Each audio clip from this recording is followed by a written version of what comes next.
Terima kasih ya Allah. Akhirnya adik-adik aku dapat makan hari ini ya Allah. Nikmat apa lagi yang ingin ku dustakan? Alhamdulillah. Assalamualaikum warahmatullahi wabarakatuh. Salam pembuka bicara. Komarun, komarun, komarun sedinan Nabi, komarun. Ya Jamil, ya Jamil, ya Jamil sedinan Nabi, ya Jamil. Allahumma salli ala Sayyidina Muhammad wa ala ali Sayyidina Muhammad. Mari kita berselawat ke atas junjungan Nabi kita, Nabi Muhammad sallallahu alaihi wasallam. Hai kawan-kawan, adab memberi sedekah adalah topik kita. Memberi lebih baik daripada menerima. Tangan yang di atas lebih baik daripada tangan yang di bawah.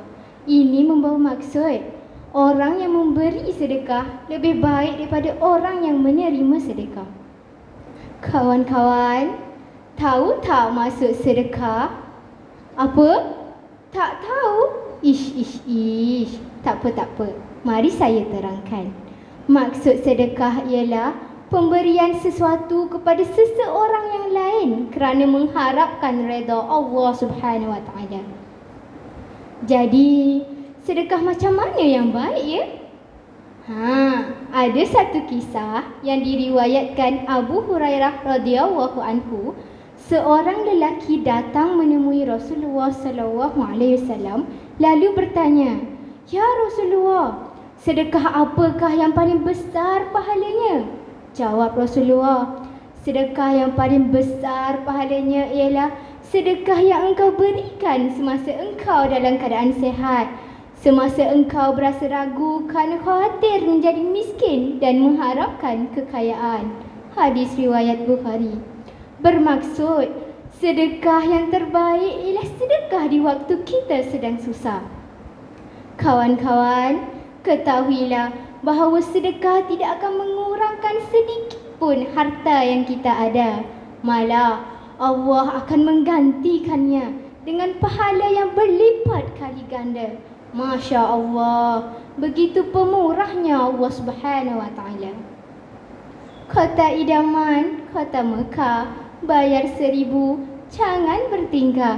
Mari semua kita sedekah agar hidup sentiasa berkah.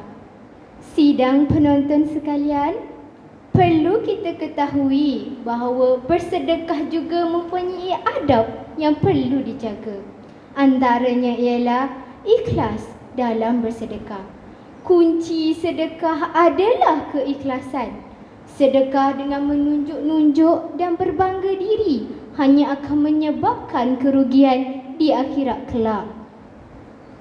Adab yang kedua, bersedekahlah dengan harta yang halal. Allah Subhanahu Wa Taala melarang kita bersedekah benda-benda yang tidak baik dan harta yang haram. Nabi sallallahu alaihi wasallam bersabda, "Tidaklah diterima solat tanpa bersuci, tidak pula sedekah dari gulul harta haram." Hadis riwayat Muslim. Gulul yang dimaksud di sini adalah harta yang berkaitan dengan hak orang lain seperti harta cerian. Seterusnya, ketika kita bersedekah, janganlah sesekali mengungkitnya. Firman Allah, "La tubtilu sadaqatikum bil manni wal azza."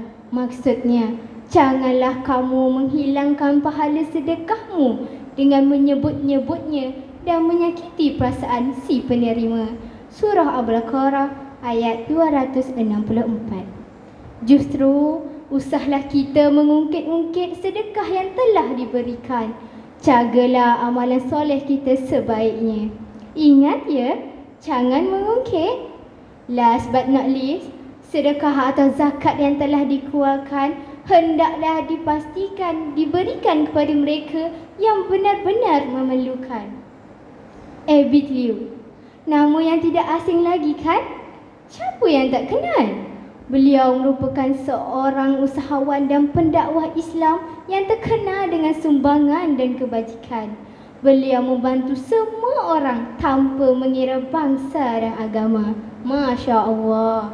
Maka dari itu, perbanyakkanlah sedekah sementara umur masih ada dan jadikanlah adab ini sebagai amalan agar sedekah tidak sia-sia. Kawan-kawan, akhirnya kita hampir tiba di perakhirannya. Sekejap je masa berlalu kan? Semoga apa yang saya sampaikan tadi dapat difahami dan menjadi ilmu yang bermanfaat.